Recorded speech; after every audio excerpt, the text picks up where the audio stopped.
ఇద్దరు పిల్లలను చంపి తల్లిదండ్రులు ఆత్మహత్యకు పాల్పడిన ఘటన తెలంగాణ రాష్ట్రంలోని మహబూబాబాద్ జిల్లాలో చోటు చేసుకుంది. జిల్లాలోని గార్ల మండలం అంకనగూడెంలో తల్లిదండ్రులు దేవి, అనిల్ ఇద్దరు పిల్లలకు విషమిచ్చి అడవిలోకి వెళ్లి ఆత్మహత్య చేసుకున్నారు.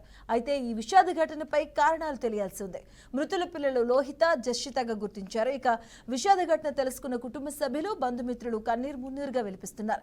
ఇక ఈ ఘటనపై సమాచారం అందుకున్న పోలీసులు కేసు నమోదు చేసి దర్యాప్తు చేస్తున్నారు. ఆత్మహత్యకు కుటుంబ కలహాలే కారణమా లేకుంటే ఆర్థిక ఇబ్బందులున్నాయా అన్న కోణంలో విచారణ చేస్తున్నారు. మృతదేహాలను పోస్టుమార్టం నిమిత్తం ప్రభుత్వ ఆసుపత్రికి తరలించారు.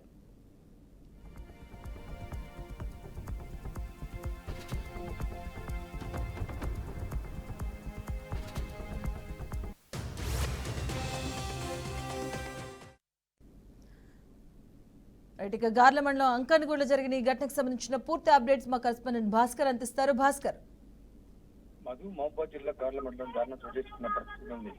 చెబుతానే గార్ల మండలంలో లాస్ట్ సజ్జిత విషాదంలో ఇద్దరు చిన్నపిల్లలకి విషయాలు వచ్చి అనిల్, దేవి అనే ఇద్దరు పేరెంట్స్ అయితే వాళ్ళకి విషయం చెప్పిన పరిస్థితి దారుణం చోటు చేసుకున్న పరిస్థితి. మృతదేహాలు అక్కన కూడా అడవుల్లో అభ్యమైన పరిస్థితి, కుళ్ళిపోయిన దశలో మృతదేహాలు అయితే ఉన్నాయి. సంఘటన స్థలానికి పోలీసులు ఇప్పుడే చేరుకుని దానిపై పూర్తి విచారణ చేస్తున్న పరిస్థితి. కేసు అయితే నమోదు చేశారు. నిజానే అసలు పిల్లలకు ఎందుకు విషయం ఇవ్వాల్సి వచ్చింది, ఇంకేదైనా ఇతర కారణాలు ఉన్నాయా లేదనేది పూర్తి ఇంకా సమాచారం అయితే తెలియాల్సింది. మధు, పూర్తి సమాచారం అయితే పోలీసులు ఇంకా ఎంక్వైరీ చేస్తారు. కేసు అయితే నమోదు చేశారు. ఇలాంటి దారుణాన్ని ఉడిగట్టడం, ఇలాంటి పేరెంట్స్ చాలా ఇటు మహిళా సంఘాలు కావచ్చు, అటు ఫ్యామిలీస్ ఉన్నటువంటి నేపథ్యంలో కూడా వాళ్ళని వ్యతిరేకిస్తున్న పరిస్థితి. మొత్తానికైతే ఉమ్మడి వరంగల్ జిల్లా వ్యాప్తంగా అయితే సంచలనం లేపిన పరిస్థితి ఉంది. Right, thank you Bhaskar.